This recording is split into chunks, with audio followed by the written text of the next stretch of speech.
결혼한 지 6개월. 은주는 매일 아침 일어날 때마다 이 공간이 자신만의 세계임을 실감하곤 했습니다. 비록 대출을 끼고 시작한 전세 아파트였지만 하나하나 고르고 고른 가구와 소품, 그리고 그녀의 손끝에서 완성된 공간은 단순한 집이 아니라 마음이 놓이는 장소였습니다. 남편 준호는 인테리어에는 관심이 없었습니다. 알아서 예쁘게 해봐. 라고 말해준 한마디에 은주는 더욱 진심을 다해 꾸몄습니다. 주방은 군더더기 없이 깔끔하게, 침실은 은은한 그레이 톤으로 차분하게, 거실은 햇살이 잘 들어오는 공간으로 유지하고 싶었죠. 커튼 하나도 원단 샘플을 직접 만져보며 고른 린넨 소재였습니다. 그런데 어느 날 시어머니가 들고 온 2개의 김치통이 주방 선반 위에 놓였습니다. 이거 내가 직접 담근 거야. 냉장고 말고 밖에 좀 놔둬야 맛이 들지. 은주는 망설였지만 말하지 못했습니다. 며느리가 말하면 예의 없어 보이겠지. 그렇게 한쪽에 있던 디퓨저와 정리함을 옮기고 김치통을 올렸습니다. 다음 주에는 플라스틱 단지가 생겼습니다. 이건 매실청이야. 너 그 아침마다 따뜻한 물 마신다며? 이거 조금 타 마셔봐. 주방 선반은 점점 시어머니의 발효 선반이 되어갔습니다. 은주는 정리도 어려웠고 냄새도 신경이 쓰였지만 여전히 아무 말도 하지 못했습니다. 그런데 주방만이 아니었습니다. 어느 날 귀가한 은주는 침실에 걸려있는 이불이 바뀐 걸 알아챘습니다. 고요한 회색의 차렵 이불 대신 분홍색과 꽃무늬가 섞인 패턴 이불이 얹혀 있었습니다. 이불 속에는 메모가 붙어 있었습니다. 보일러 돌릴 때 얘가 더 따뜻하단다. 엄마가 사왔어. 이쁘지? 그날 밤 은주는 혼자 이불을 들고 거실로 나와 말없이 접었습니다. 준호는 눈치도 못 채고 게임을 하고 있었죠. 자기야, 이불 바뀐 거 알아? 그랬어? 아니야, 몰랐는데. 뭐 괜찮아 보여. 남편의 대답에 은주는 그저 씁쓸하게 웃었습니다. 그리고 마음속에서 무언가 작은 금이 생겼습니다. 며칠 뒤 시어머니는 다시 방문했습니다. 이번엔 벽지용 스티커를 들고 왔습니다. 이 벽 너무 허전하더라. 요즘은 이런 꽃 모양 붙이면 아늑한 느낌 나거든. 한 번만 해보자. 거실벽 한켠에 연보라색 장미 패턴이 붙었습니다. 은주의 미니멀한 감성이 무너지는 순간이었지만 입을 다물었습니다. 그리고 마지막 커튼. 원래 그녀가 고른 것은 아이보리 린넨 커튼이었지만 어느 날 귀가한 그녀는 커튼이 갈색 도트 무늬로 바뀌어 있는 걸 보았습니다. 시어머니는 웃으며 말했습니다. 기존 거 너무 밋밋하더라. 이건 포인트도 되고 겨울엔 따뜻해 보여서 좋아. 은주는 잠시 침묵했습니다. 더는 고맙다고 말할 수 없었습니다. 그날 밤 은주는 몰래 노트북을 켜고 블로그에 이런 글을 남겼습니다. 우리 집인데 제 취향이 하나씩 사라지고 있어요. 커튼, 이불, 주방 선반, 벽지까지. 저는 지금 제 공간을 빼앗기고 있는 걸까요? 고맙다고 말해야 할까요? 아니면 이제 말해야 할까요? 그날 이후 은주는 종종 스스로에게 되물었습니다. 내가 민감한 걸까? 아니면 진짜 문제인 걸까? 이른 아침 주방에 들어설 때마다 가장 먼저 눈에 들어오는 건 김치통과 매실 단지였습니다. 좁은 선반은 이제 더 이상 쓸 수 없는 공간이 되어 있었고 그녀가 애써 정리했던 수납 바구니와 향기 좋은 디퓨저는 냉장고 위로 올라가거나 베란다로 밀려나 있었습니다. 오늘은 안 마실래요 하며 매실청을 옆으로 밀었지만 그 향이 자꾸만 그녀의 코를 건드렸습니다. 매일 반복되는 그 냄새는 마치 은주에게 여긴 내 공간이 아니야라고 말하는 듯 했습니다. 주방에서 빠져나와 침실로 향하면 또 다른 기분이 덮쳐왔습니다. 연한 회색 톤과 따뜻한 조명으로 아늑하게 꾸며놓았던 공간은 이제 붉은색 꽃무늬 이불 하나로 분위기가 완전히 달라져 있었습니다. 밤에 불을 끄고 누워 천장을 바라보면 은주는 낯선 호텔방에 있는 듯한 기분이 들었습니다. 정작 자신이 골라 배치한 가구들인데 왜 이리 낯설기만 한 걸까요? 준호는 여전히 변함이 없었습니다. 매일 퇴근하고 돌아오면 소파에 앉아 게임을 켰고 그녀의 무표정한 얼굴에는 큰 관심이 없었습니다. 오히려 은주가 이상한 듯 바라보며 말했죠. 왜 또 뭔 일 있어? 엄마가 뭐 갖다 놓으셨어? 응. 오늘은 화장실에 수건 세트가 생겼어. 꽃무늬야. 물론 핑크. 하하. 엄마 참 꼼꼼하시네. 뭐 잘 쓰면 되지. 은주는 입을 꾹 다물고 돌아섰습니다. 대화는 언제나 그랬습니다. 시작은 있는데 끝은 없고 결론도 없고 무엇보다도 공감이 없었습니다. 주말, 시어머니는 다시 방문했습니다. 이번엔 식탁보를 들고 오셨습니다. 이건 인터넷에서 본 건데 봐봐.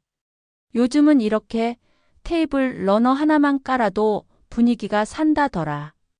은주는 그제야 눈치를 채기 시작했습니다. 어머니는 요즘은 지금은 이런 게 예쁘대라는 말로 포장하며 하나하나 자신의 취향을 이 집에 이식하고 있었던 겁니다.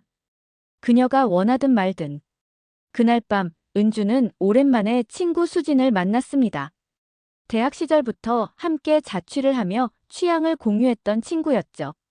커피숍 창가에 앉은 은주의 표정은 무거웠고 수진은 한눈에 그걸 알아챘습니다. 은주야, 얼굴이 왜 이래? 누구랑 싸웠어? 아니 그냥 집이 너무 낯설어졌어. 그 말에 수진은 고개를 갸웃했지만 은주는 조심스럽게 그간 있었던 일들을 꺼내놓기 시작했습니다. 주방, 침실, 거실, 커튼, 심지어는 수건과 식탁보까지. 수진은 한참을 듣고 있다가 컵을 내려놓고 단호하게 말했습니다. 너 왜 아무 말도 안 해? 어머님이 나쁜 분이라는 게 아니야. 근데 너한테는 너만의 공간이잖아. 그건 말해야 돼. 아니면 계속 그렇게 살게 될걸. 그 말이 은주의 가슴을 찔렀습니다. 왜 말하지 않았을까? 왜 그냥 웃고 넘겼을까? 왜 준호에게조차 내 마음을 설명하지 못했을까? 그렇게 한순간에 돌아본 지난 시간은 침묵으로 가득 찬 자기 검열의 연속이었습니다. 집에 돌아온 그녀는 커튼을 다시 한번 바라보았습니다. 손으로 쓸어보니 먼지가 느껴졌고 그 위에 얹힌 무늬는 여전히 그녀의 감정을 건드렸습니다. 마음 한켠에서 아주 작고 미세한 결심이 일렁였습니다. 이제 정말 조금은 말해볼까? 은주는 다음 날 아침에 일어나 침실을 둘러보다가 작은 변화가 생겼다는 걸 느꼈습니다. 어제까지 그렇게 마음을 괴롭히던 커튼 무늬가 오늘은 유난히 눈에 밟히지 않았습니다. 아마도 그녀가 결심했기 때문이겠죠. 그 작은 결심은 은주 안에서 아주 조용히 자라고 있었습니다. 오늘은 말해볼까 아니면 다음에. 출근 준비를 하면서도 은주는 속으로 몇 번이나 혼잣말을 되뇌었습니다. 하지만 막상 시어머니가 집에 들어오는 순간 입술이 딱 붙어버렸습니다. 어머니, 어서 오세요. 그 말만 겨우 내뱉고 은주는 다시 주방으로 돌아가려 했습니다. 그런데 시어머니는 오늘도 새로운 물건을 들고 오셨습니다. 이번엔 작은 벽걸이 달력이었습니다. 이거 봐, 예쁘지? 이 작가 요즘 유명하더라. 거실벽 옆에 딱 어울릴 것 같아서. 은주의 눈동자가 살짝 흔들렸습니다. 그 자리엔 은주가 고른 자작나무 프레임에 시계가 걸려 있었죠. 어머니는 시계 아래 벽면을 톡톡 두드리며 웃으셨습니다. 여기 비었잖아, 좀 채워야지. 은주는 순간 망설였습니다. 하지만 이번엔 손끝으로 그 벽을 가볍게 짚으며 말했습니다. 어머니, 그 자리 사실 제가 되게 신중하게 고른 공간이에요. 그 벽은 좀 비워두고 싶어서요. 순간 시어머니의 표정이 굳었습니다. 어색한 미소를 지으시며 말했습니다. 그래? 나는 좀 휑하길래. 그럼 뭐, 내가 그렇게 원하면 안 붙이지 뭐. 그 말투는 겉보기엔 부드러웠지만 어디선가 가시가 느껴졌습니다. 은주는 머리를 숙여 감사합니다라고 말했지만 속에서는 온갖 감정이 뒤섞이고 있었습니다. 시어머니는 그날따라 오래 있지 않고 금세 돌아가셨습니다. 그런데 현관을 나서며 남긴 한마디가 귓가에 남았습니다. 요즘은 며느리들이 다 이렇게 솔직하구나. 내 엄마도 너 결혼할 때 이불 사다 줬다며. 그건 아무 말 안 하고 잘 쓰더니. 그 말에 은주는 숨이 턱 막혔습니다. 그건 엄마가 준 거라서 쓴 게 아니라 나도 고르고 함께 고른 거였는걸요. 하지만 그 말은 입 밖으로 나오지 않았습니다. 밤이 되자 준호가 퇴근했습니다. 소파에 앉아 스마트폰을 만지던 준호에게 은주는 조심스럽게 말을 꺼냈습니다. 자기야, 나 오늘 어머니께 한마디 했어. 준호는 화면에서 시선을 떼지 않은 채 물었습니다. 뭘? 거실벽에 달력 붙이지 말아달라고. 그냥 내 취향 좀 지키고 싶다고 했어. 준호는 한숨을 쉬며 고개를 끄덕였습니다. 그래. 말할 거면 조심스럽게 잘 말해. 엄마 기분 상하게 하진 말고. 알지? 은주는 말없이 고개를 끄덕였습니다. 하지만 마음 한켠에선 이런 생각이 들었습니다. 내가 조심조심 말하는 동안 왜 아무도 나한텐 조심하지 않았을까? 그날 밤 은주는 거실 한가운데 앉아 조용히 방안을 둘러보았습니다. 가구들은 그대로였지만 커튼, 이불, 선반 위 매실청, 식탁보, 수건 모든 게 여전히 그 자리에 있었습니다. 그럼에도 불구하고 은주의 마음엔 작은 균열이 아닌 작은 자존감의 복원이 시작되고 있었습니다. 그 다음 날부터 시어머니는 집에 오지 않았습니다. 며칠 동안 조용히 지나갔고 은주는 그 시간이 마치 평화처럼 느껴졌습니다.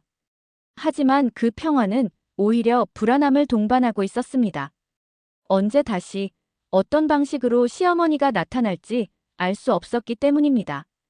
주방에서 커피를 내리던 중 휴대폰에 문자 한 통이 도착했습니다. 준호 엄마라는 이름 옆에는 짧은 메시지가 적혀 있었습니다. 매실청 다 드셨나 보네. 또 담가야겠어. 다음엔 더 진하게 할게. 은주는 그 문장을 한참 바라보았습니다.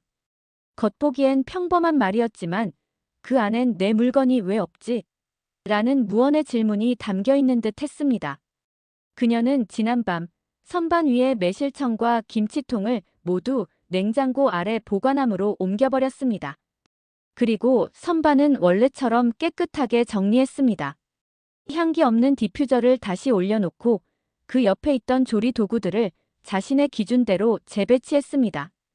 하지만 문자를 보고 나니 마음이 조마조마해졌습니다. 어머니는 아무 말 없이 일단 물러났지만 이렇게 다시 조용히 되돌아오려는 걸까?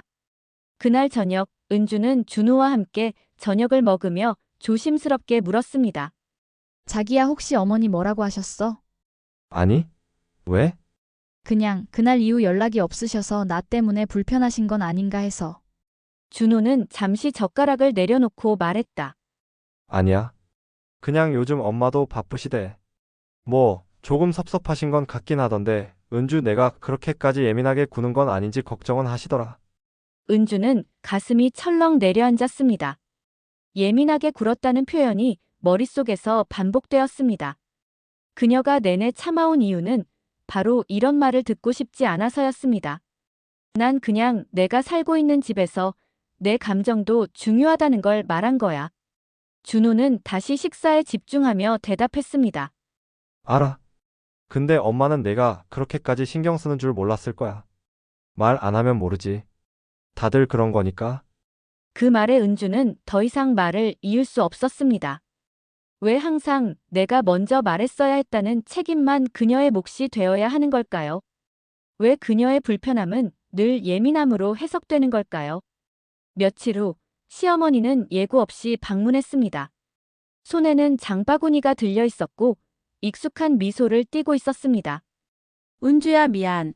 오늘 갑자기 근처 볼 일 있어서 잠깐 들렀어. 은주는 놀란 얼굴로 현관을 바라보다가 겨우 웃으며 문을 열었습니다.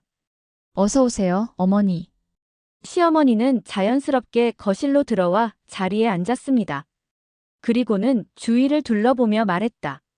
어머, 여기 좀 허전해졌네. 매실청도 없고 발효통도 없고. 다 치웠니?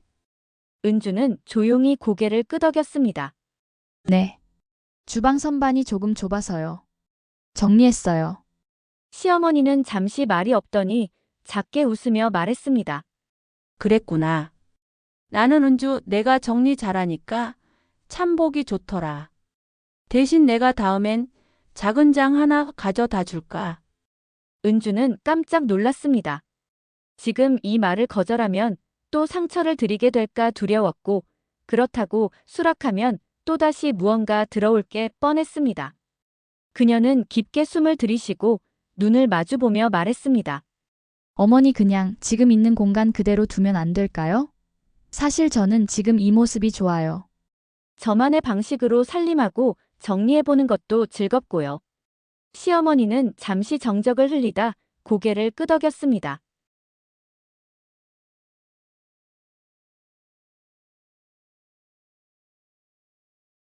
며칠이 지난 어느 저녁, 은주는 침실에서 조용히 창문을 바라보고 있었습니다. 거실에서 들려오는 TV 소리는 배경음처럼 멀게 느껴졌고, 마음속은 여전히 고요하지 않았습니다. 어머니와의 마지막 대화 이후 무언의 평화는 이어지고 있었지만 그 평화는 정리가 아닌 일시적인 멈춤이라는 것을 그녀는 어렴풋이 알고 있었습니다. 무언가 바뀌긴 했습니다.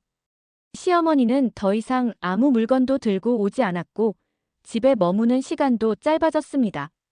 하지만 그 대신 그녀가 떠난 뒤 남겨진 감정들이 은주의 가슴 속에 고여 있었습니다.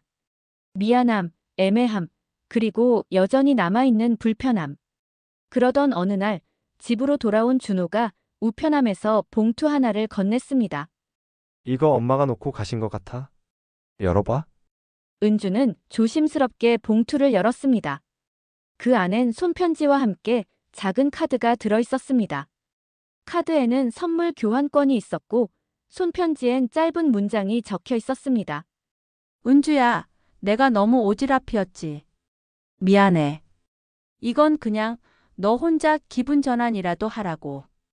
그 문장을 읽는 순간 은주의 눈가가 살짝 젖었습니다. 예상치 못한 말, 그리고 거기 담긴 감정이 그녀를 울컥하게 만들었습니다. 어머니가 자신을 이해하려 노력했다는 사실이 처음으로 느껴졌기 때문입니다. 하지만 그녀는 그 편지를 곧장 서랍 속에 넣었습니다. 아직은 완전히 마음을 열 자신이 없었기 때문입니다. 다음 날 은주는 친구 수진을 다시 만났습니다. 오랜만에 머리를 하고 향수를 뿌리고 말끔히 차려입고 나온 자리였습니다. 커피 한 잔을 사이에 두고 은주는 수진에게 말했습니다. 요즘 집이 조금 조용해졌어. 어머니가 아무것도 안 하시고 그냥 다녀가시기만 해. 좋은 거 아냐? 드디어 인정받은 거잖아. 은주는 웃으며 고개를 끄덕였습니다.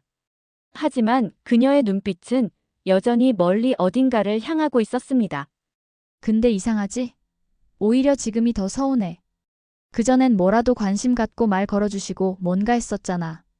수지는 잠시 정적을 지키다가 조용히 말했습니다. 그게 바로 관계야. 멈춰 있으면 고맙고 다시 생각하면 공허하고. 근데 너 지금 잘하고 있어.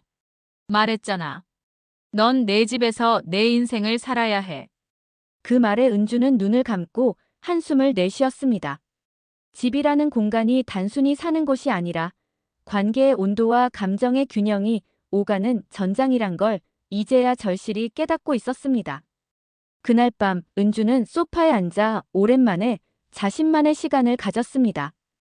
향기 없는 디퓨저 대신 이번엔 그녀가 직접 고른 라벤더 향을 집안에 피웠습니다.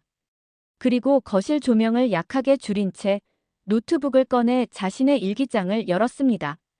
오늘 처음으로 나만의 공간에서 진짜 내가 숨쉬고 있다는 걸 느꼈다. 어머니가 남긴 편지는 고마웠지만 그보다 더 고마운 건 내 목소리를 낼 수 있게 된 나 자신이다. 며칠 후 은주는 시어머니에게 전화를 걸었습니다. 특별한 이유는 없었지만 마음속에 자라나는 거리감을 조금은 좁히고 싶었습니다. 벨이 몇 번 울린 후 익숙한 목소리가 들려왔습니다. 은주야. 무슨 일이니? 아니요, 그냥 어머니 잘 지내시나 궁금해서요. 저녁은 드셨어요? 시어머니는 잠시 놀란 듯한 기색을 보였지만 이내 부드럽게 웃으며 대답했습니다. 그래, 마침 방금 먹었어. 너는? 갑자기 웬 전화야? 은주는 머뭇거리며 웃었습니다. 그냥 어머니가 남겨주신 편지 잘 읽었어요. 감사했어요. 그 순간 전화 너머로 조용한 숨소리가 들렸습니다. 짧은 정적이 흐른 뒤 시어머니가 말했습니다. 은주야, 나도 고맙다. 나도 좀 더 조심했어야 했는데 그땐 몰랐어. 내가 힘들었을 거라는 걸. 그 말에 은주의 가슴이 다시 저릿해졌습니다. 말로 설명하기 어려운 감정들이 차오르면서도 마음 한편에서는 무언가 정리되는 기분이 들었습니다. 며칠 뒤 두 사람은 근처 카페에서 마주 앉았습니다. 마주한 자리는 조심스럽지만 따뜻한 분위기였습니다. 시어머니는 진한 아메리카노를, 은주는 라떼를 주문했습니다. 카페에는 봄 햇살이 스며들고 있었고 그 빛은 서로의 마음을 조금씩 녹이고 있었습니다. 시어머니가 먼저 입을 열었습니다. 은주야, 사실 내가 그렇게 말했을 때 나도 좀 섭섭했어. 나쁜 뜻은 아니었는데 괜히 내 자식한테 거절당한 기분이 들더라고. 은주는 고개를 끄덕였습니다. 네, 어머니. 저도 알고 있었어요. 그래서 더 조심스러웠고 또 미안했어요. 근데 그때는 정말 제 마음이 너무 벅차서 혼자서 감당이 안 되더라고요. 그 말에 시어머니는 살짝 고개를 숙이며 웃었습니다. 그치. 너도 며느리기 전에 한 사람이지. 내 방식이 있는 건데 내가 그걸 너무 쉽게 넘겨 짚었나 봐. 두 사람은 오랜 시간 말없이 커피를 마셨습니다. 간헐적인 대화 속에 그동안 쌓여있던 감정이 조금씩 흘러나왔고 벽은 천천히 무너지고 있었습니다. 그날 밤 은주는 준호에게 이 사실을 이야기했습니다. 오늘 어머니랑 카페에서 만났어. 이런저런 얘기했는데 나 처음으로 어머니 눈을 똑바로 보고 마음 얘기한 것 같아. 준호는 놀란 듯 그녀를 바라보다가 미소를 지었습니다. 잘했네. 은주야, 내가 용기 냈구나. 엄마도 분명 기뻐하실 거야. 은주는 작게 웃으며 소파에 몸을 기댔습니다. 조용한 조명이 거실을 감싸고 있었고 라벤더 향이 여전히 공기 속을 맴돌고 있었습니다. 그녀는 문득 이런 생각이 들었습니다. 공간을 지킨다는 건 단지 물건을 어디에 놓느냐의 문제가 아니라 그 안에서 나를 지키는 일이라는 것. 은주는 주말 아침 오랜만에 주방 창문을 활짝 열었습니다. 햇살이 부엌 타일 위로 부드럽게 내려앉았고 라벤더 향 대신 오늘은 민트차를 끓였습니다. 공기가 달라졌다는 걸 그녀는 직감적으로 느꼈습니다. 무엇보다 마음속 무게가 조금은 가벼워진 듯 했습니다. 냉장고 위 선반엔 그녀가 정리한 조리도구가 놓여 있었고 예전 시어머니가 놓고 간 매실청 단지는 하단 수납장 안에서 조용히 쉬고 있었습니다. 집안은 말 그대로 은주의 공간이 되었습니다. 그러나 그 안에는 이제 시어머니와의 기억도, 갈등도, 화해도 고스란히 담겨 있었습니다. 은주야, 커튼은 다시 바꿀 생각 있어? 그 말은 준호가 했습니다. 평소 인테리어에 무심했던 그가 처음으로 그녀의 공간에 대해 말을 꺼낸 것이었습니다. 은주는 창밖을 보며 미소 지었습니다.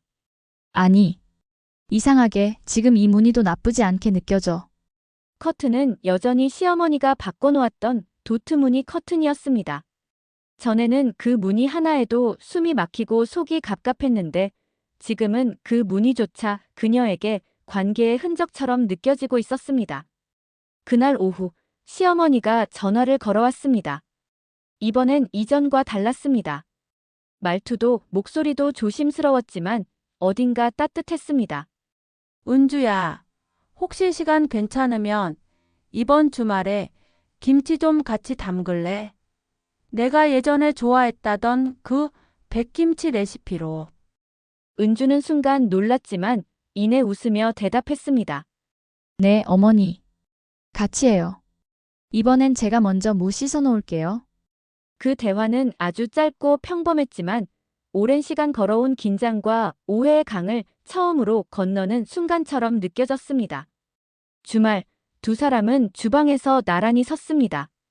손에는 비닐 장갑을 끼고 물을 자르고 배추를 절이면서 예전과는 전혀 다른 분위기가 흘렀습니다. 시어머니는 가볍게 웃으며 말했습니다. 은주야, 내가 이렇게 먼저 나서주니 내가 오히려 고맙다. 이 집이 점점 더 따뜻해지는 것 같아. 은주는 고개를 끄덕이며 말했습니다. 어머니 덕분이에요. 솔직히 말하면 예전엔 이 집이 제 공간 같지 않아서 많이 힘들었거든요. 근데 지금은 같이 만들어가는 기분이에요. 그 말에 시어머니는 손을 멈추고 잠시 은주를 바라봤습니다. 그 눈빛에는 수많은 감정이 담겨 있었습니다. 이해, 미안함, 존중, 그리고 작게나마 기쁨. 저녁이 되어 식사를 마친 뒤 은주는 설거지를 하며 조용히 말했습니다. 어머니, 다음엔 커튼도 같이 골라볼까요? 그냥 이제는 어머니 취향도 조금 들어가도 괜찮을 것 같아서요. 그 말에 시어머니는 깜짝 놀란 듯 했지만 이내 웃음을 터뜨렸습니다. 그래? 그럼 나 다음에 예쁜 원단 샘플 좀 챙겨올게. 이번엔 너랑 꼭 같이 고르자. 조용한 웃음이 부엌에 퍼졌고 그 순간 은주는 깨달았습니다. 공간은 결국 물리적인 것이 아니라 그 안에서 나누는 마음의 온도라는 걸. 한 달 후 은주의 집은 조용히 변해가고 있었습니다. 겉보기엔 예전과 크게 다르지 않았지만 공간을 채운 분위기와 감정의 결은 확연히 달라졌습니다. 무엇보다 그 안에서 살아가는 사람들의 눈빛과 마음이 달라졌습니다. 은주는 커튼 샘플을 담은 봉투를 식탁 위에 올려두고 시어머니를 기다리고 있었습니다. 도트무늬 커튼은 여전히 거실을 감싸고 있었지만 이제는 그것이 싫지 않았습니다. 그 무늬조차 지난 날을 기억하게 해주는 흔적 같았습니다. 현관문이 열리고 시어머니가 들어왔습니다. 봉투 속 샘플들을 하나씩 꺼내 펼치며 두 사람은 나란히 앉아 웃었습니다. 이건 어때? 이런 파스텔 톤도 괜찮지 않아? 어머님은 어떤 게 좋으세요? 전 이것도 좋긴 한데. 이건 좀 심심한가? 그런데 내 말대로 집 분위기엔 어울릴 것 같네. 그들은 마치 친구처럼 딸과 엄마처럼 웃고 떠들며 고르고 있었습니다. 누가 먼저랄 것도 없이 서로의 취향을 물었고 서로의 의견에 귀 기울였습니다. 결국 고른 것은 은주의 원래 취향인 린넨 소재였지만 거기에 시어머니가 고른 연한 라벤더색 포인트가 은은하게 섞인 디자인이었습니다. 이거 같이 고르니까 더 예쁜 것 같아요. 은주가 말하자 시어머니는 살짝 손을 잡았습니다. 맞아. 나도 이제 좀 알겠더라. 예쁜 건 그냥 사다 놓는 게 아니라 같이 고르고 같이 정리하면서 생기는 거구나. 그 말에 은주는 눈시울이 살짝 붉어졌습니다. 따뜻한 공기 속에서 두 사람은 처음으로 공동의 공간을 만들고 있었습니다. 그날 밤 은주는 혼자 거실에 앉아 조용히 차를 마셨습니다. 조명이 은은하게 빛나고 새로 달린 커튼이 바람에 살짝 흔들리고 있었습니다. 그녀는 벽 한쪽에 다시 걸어둔 자작나무 시계를 바라보며 생각했습니다. 이 집은 이제 진짜 내 집이구나. 그리고 우리 집이구나. 문득 남편 준호가 와서 그녀 옆에 앉았습니다. 오늘 어머니랑 참 잘 지냈더라. 보기 좋더라. 은주는 웃으며 고개를 끄덕였습니다. 응. 나도 오늘 처음으로 그렇게 느꼈어. 우리 집인데 정말 우리 모두가 같이 사는 집 같다고. 준호는 말없이 그녀의 어깨에 손을 얹었습니다. 따뜻하고 조용한 밤, 그렇게 가족이라는 이름의 온기가 거실 가득 번지고 있었습니다.